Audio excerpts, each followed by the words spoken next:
हे आहे आपल्या हक्काचे चॅनल आणि आपण पाहत आहात चाणक्य न्यूज मराठी। आता या वर्षाची दीपावली न्यू सिटी बाजार मध्ये साजरी करूया।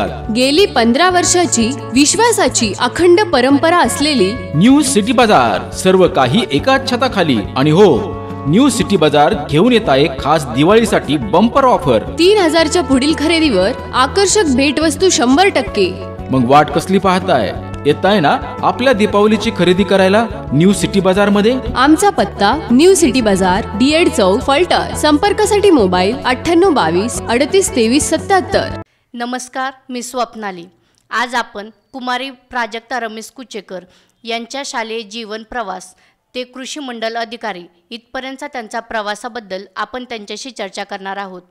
तर सर्वप्रथम आपण कुमारी प्राजक्ता हिचे आपल्या स्टुडिओमध्ये स्वागत करूया। नमस्कार प्राजक्ता।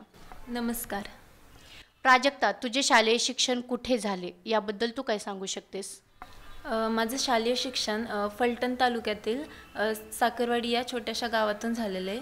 माझं 5वी ते 10वी पर्यंतचं शिक्षण साखरवाडी विद्यालय माध्यमिक विभाग येथूनच कंप्लीट झालं। त्यानंतर साखरवाडीमध्ये सायन्स नव्हतं, त्याच्यामुळे माझं 11वी 12वीचं शिक्षण मालोजीराजे शेती विद्यालय फलटण येथून कंप्लीट झालं। नंतर पदवीचं शिक्षण मी बाळासाहेब सावंत कोकण कृषी विद्यापीठ येथून कंप्लीट केलेलं आहे। तर तू कृषी अधिकारी व्हायचं हेच का ठरवलं? म्हणजे कारण का मी 5वी ते 10वी पर्यंत असताना मी स्पोर्ट्स पण खेळत होते। खो खो खेळायची मला आवड निर्माण झाली। मग त्यानंतर माझ्या सिनियर्स वगैरे होत्या, त्या कृषी क्षेत्रात अधिकारी वगैरे झाल्या होत्या। मग त्यांचा आदर्श ठेवून मी पण कृषी अधिकारी व्हायचं असं ठरवलं आणि म्हणून मी इकडं प्रवास केला। बरं, स्पोर्टबद्दलची तुझी आवड कधीपासून व कशी झाली? खरं तर पहिल्यापासूनच स्पोर्ट्स खेळण्याला माझ्या घरातून सपोर्ट होता। माझे दोन्ही काका फुटबॉल प्लेयर होते। त्यांना पुढपर्यंत जायला संधी नाही मिळाली, त्यामुळे त्यांनी मला कायमच सपोर्ट केला की आम्ही नाही खेळलो, गावातच त्यांना होतं खेळायला, तोपर्यंत आम्ही नाही खेळलो, त्याच्यामुळे तू तरी पुढे जाऊन खेळ, यासाठी त्यांनी मला प्रोत्साहन दिलं। मग मी 5वी पासून खेळायला सुरुवात केली। तसंच साखरवाडी गावात 1996 पासून खो खोची सुरुवात झाली। दादोजी कोंडदेव पुरस्कार विजेते संजय बोडरे सर हे खो खोचे मार्गदर्शन करतात तिथं। सरांमुळेच मी इथपर्यंत खेळू शकले, नॅशनल वगैरे खेळू शकले। म्हणजे तू नॅशनल वगैरे खेळलेली आहेस, तर स्पोर्टमध्ये तुला किती मेडल्स वगैरे मिळालेले आहेत? स्पोर्ट्समध्ये मी आत्तापर्यंत 12 वेळा नॅशनल खेळले। त्यामध्ये मला 10 वेळा सुवर्णपदक मिळालेले आणि 2 वेळा रौप्य पदक मिळालं। तसंच 2 वेळा मी महाराष्ट्राचं कर्णधारपद पण भूषवलेलं आहे। 2014 साली मला सातारा जिल्हा गुणवंत खेळाडू हा पुरस्कार मिळाला। ह्या खेळात मला खेळताना माझ्या घरच्यांनी खूप सपोर्ट केला, कारण का मुलगी असलं तर अभ्यासात वगैरे सपोर्ट करतात, पण बाहेर जाणं, बाहेर जाऊन खेळणं वगैरे प्रत्येकच मुलीला पालक एवढी संधी देत नाहीत, पण माझ्या पालकांनी एवढी मला संधी दिली, नेहमी माझ्यावर विश्वास ठेवला की बाहेर गेली तरी पण त्यांचा विश्वास माझ्यावर नेहमी होता। त्यामुळेच मी एवढं सगळं करू शकले, एवढ्यापर्यंत नॅशनल वगैरे खेळू शकले। मग तुझं स्पोर्ट वगैरे सगळं करिअर चालू असताना, स्पोर्टमध्ये सगळं छान करिअर चालू असताना तू MPSC करण्याचा निर्णय का घेतला? म्हणजे त्यामागचा तुझा हेतू काय? करिअर करताना आपण करिअर बघितलं तर आर्थिक स्थैर्य हे कुठंतरी आपल्याला महत्त्वाचं असतं, हा माझ्या मनात एक विचार होताच। आणि पहिल्यापासून मी खेळतानाच माझ्या ज्या सिनियर वगैरे होत्या ग्राउंडवरच्या ताई, त्या कृषी खात्यात वन खात्यात वगैरे अधिकारी होत्या।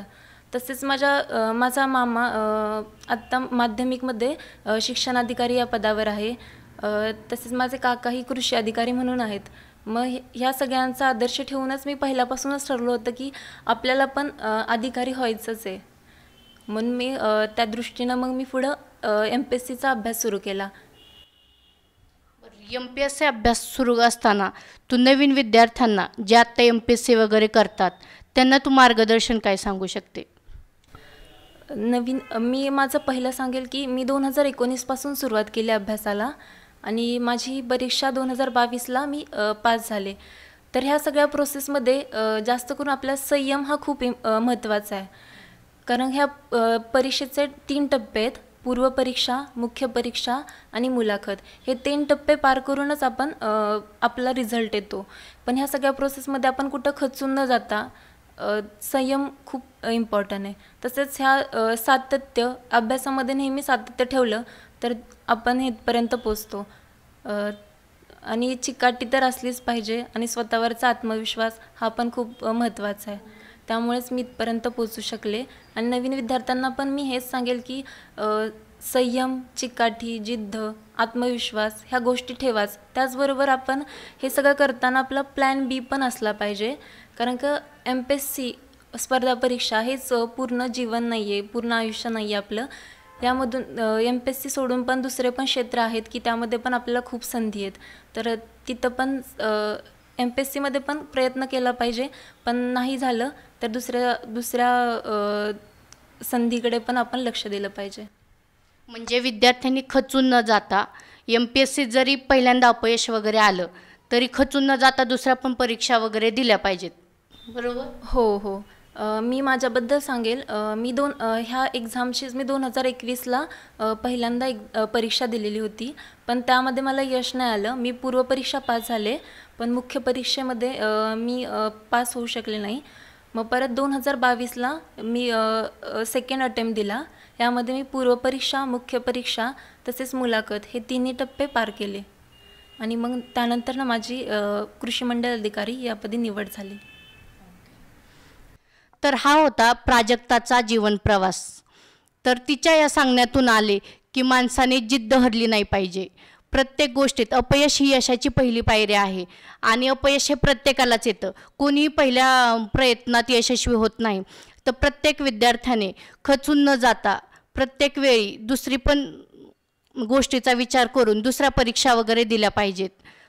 खचून गेले नाही पाहिजे. निगेटिव्ह, कारण आजकाल भरपूर गोष्टी फक्त निगेटिव्ह होण्यामुळे होतात.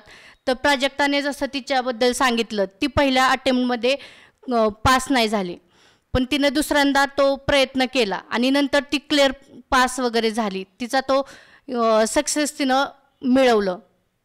तर हा होता प्राजक्ताचा जीवन प्रवास.